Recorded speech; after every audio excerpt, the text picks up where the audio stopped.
Bonda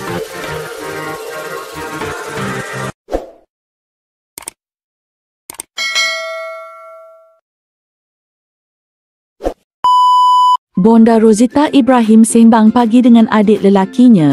Bonda Rosita tanya, muka mereka berdua sama tak? Adik Bonda cerita ketika kakaknya hidup miskin duduk rumah setinggan di kampung Medan.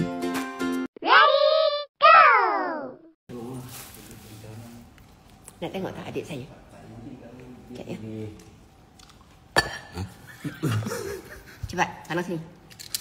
Assalamualaikum. Macam aku abang ni. Muka orang kaya beza. Berjaga ni muka tak kaya. Kan? Cuba cerita sikit. Pandanglah sini. Malu ke kau? Tengok. Sikit je. Sikit je ni. Sikit je. Okey. Untuk pengetahuan semua, ni adik saya. Muka dia kami sama tak?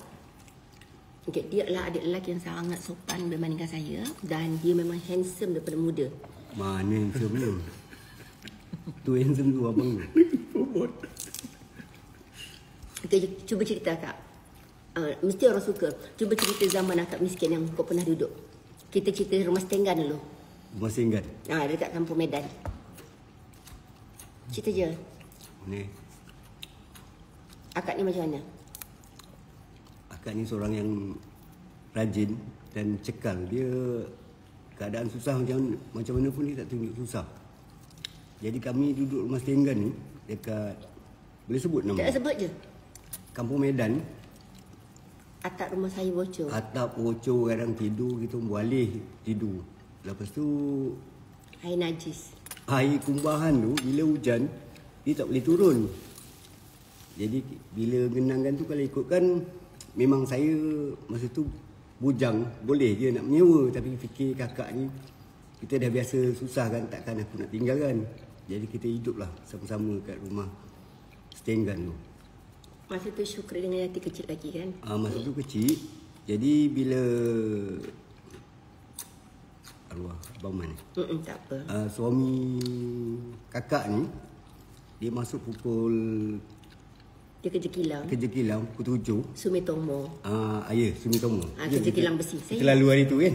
Ingat tak? Sumitomo. Dia cakapkan tu, adik saya sangat soft spoken. Ya, adik saya ni sangat Islamik.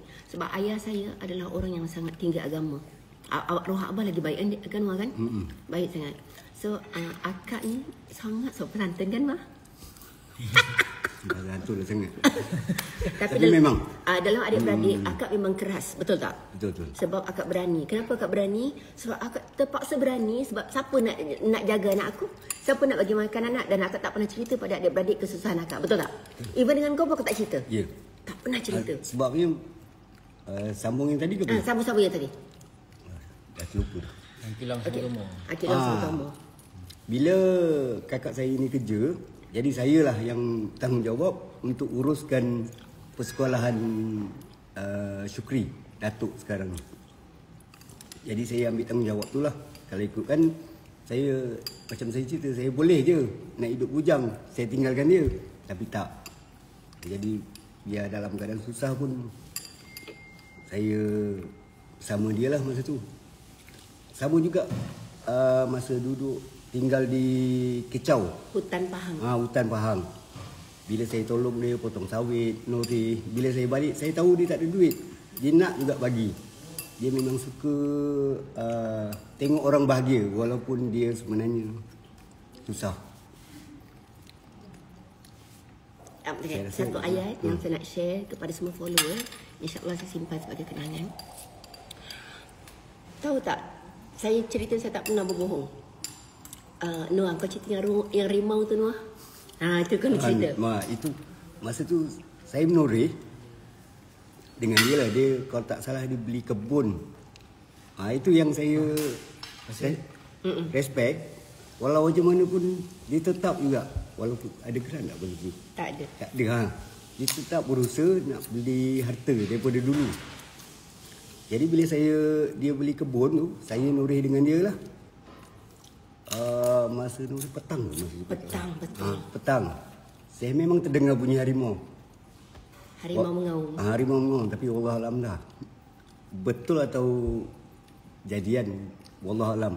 Tapi memang dia cakap tawakal je lah.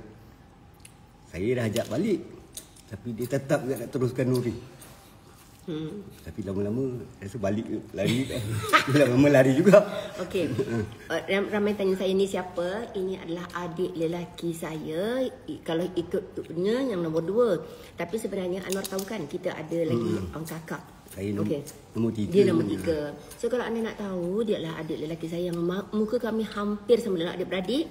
Kata arwah mak saya, anak dia yang paling cantik 2 orang ni. Saya dengan Anwar. Kau cantik ke Anwar? Tak dah. Dia cantik. Buat duit banyak. Banyaklah kau. So, terima kasih Anwar. Assalamualaikum. Salam. Thank you for watching.